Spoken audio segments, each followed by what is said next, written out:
Good evening. So I take off my glasses because I don't want to see the reflection off the lenses from the light, the halo light on my camera as we're videotaping these sessions. As we proceed with this, our 17th session, I want to reflect back on this second tenet of critical theory, rejecting modernity, rejecting virtues. First, I want to reiterate that the four tenets we are discussing are constructs for discussing critical theory that I have proposed.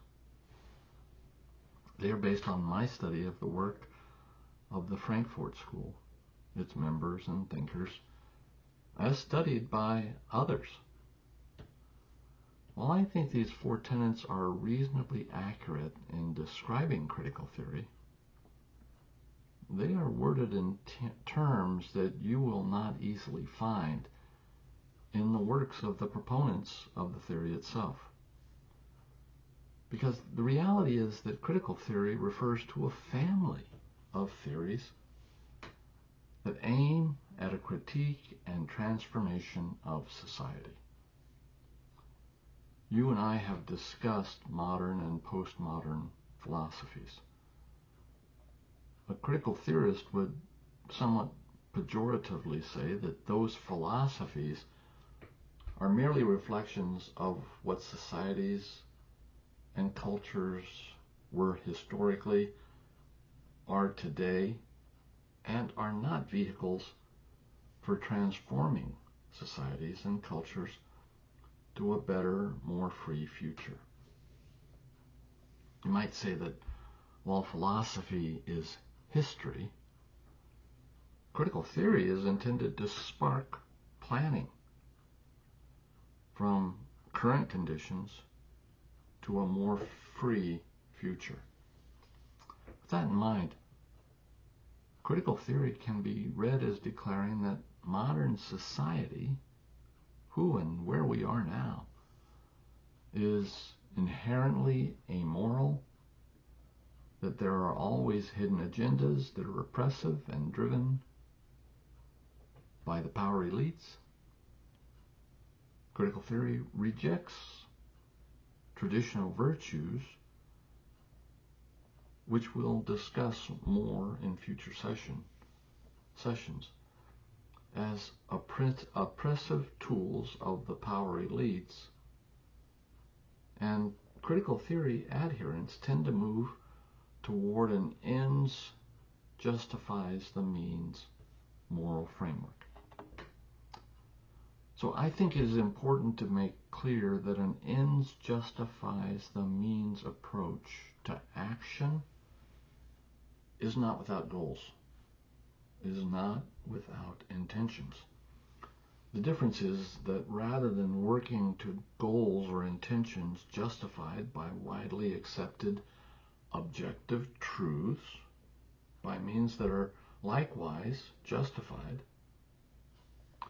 someone using an ends justifies the means moral framework is able to pursue goals that may be justified by only subjective truths, by any means necessary, because the means are justified by the goals. The difference in behaviors and intentions is why it is important for us to critically look at the role of virtues and morals for societies and the impact on the societies and their political governance as a result of changes in our beliefs about virtues and morals. And I believe it is important, to the extent possible, to do this without prejudice regarding one or another belief structure or worldview. I want to start this conversation by telling you my understanding of virtues and morality in the first place? People have been talking about morality, virtue and virtues, for as long as there have been communities of people. The discussions have been taking place in every tribe, culture, and region right from the very start of people living together as families, villages, clans, and hordes. And now we know that people were writing down their thoughts regarding virtues and morality 3,000 years ago in ancient Greece and the Middle East. Honestly, they were probably writing them down even earlier and in many more areas, but we just don't have those records yet. That said, there are phenomenal new discoveries regularly that keep pushing back the timeline to earlier and earlier in our human experience. My read of all the work I am aware of is that this ancient and long-lasting fascination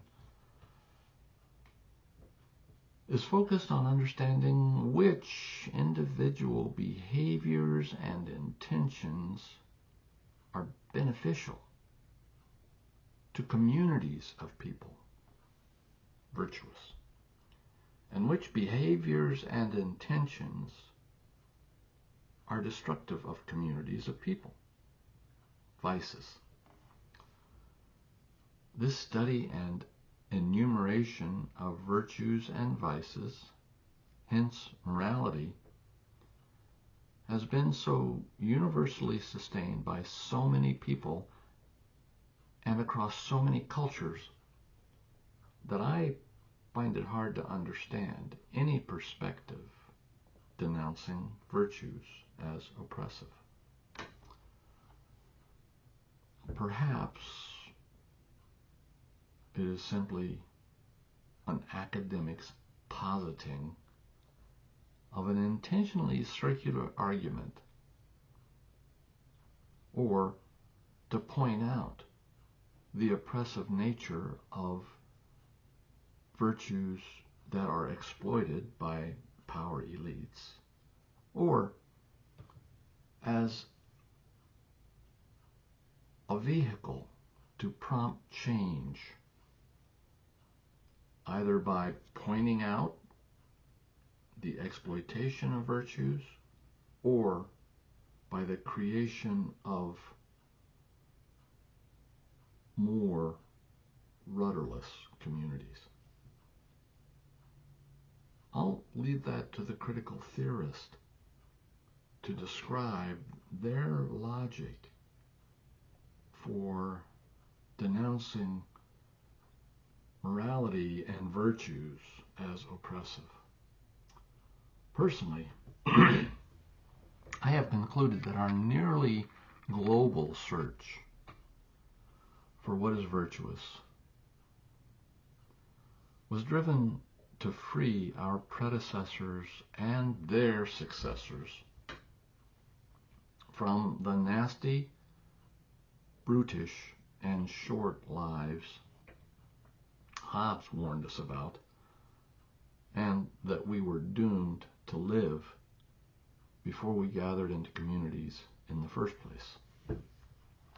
See, in my mind, morality, virtuous behaviors and intentions, is really only needed when we live with others. Our behaviors and intentions, whether moral or immoral, are truly only important when others are living with us.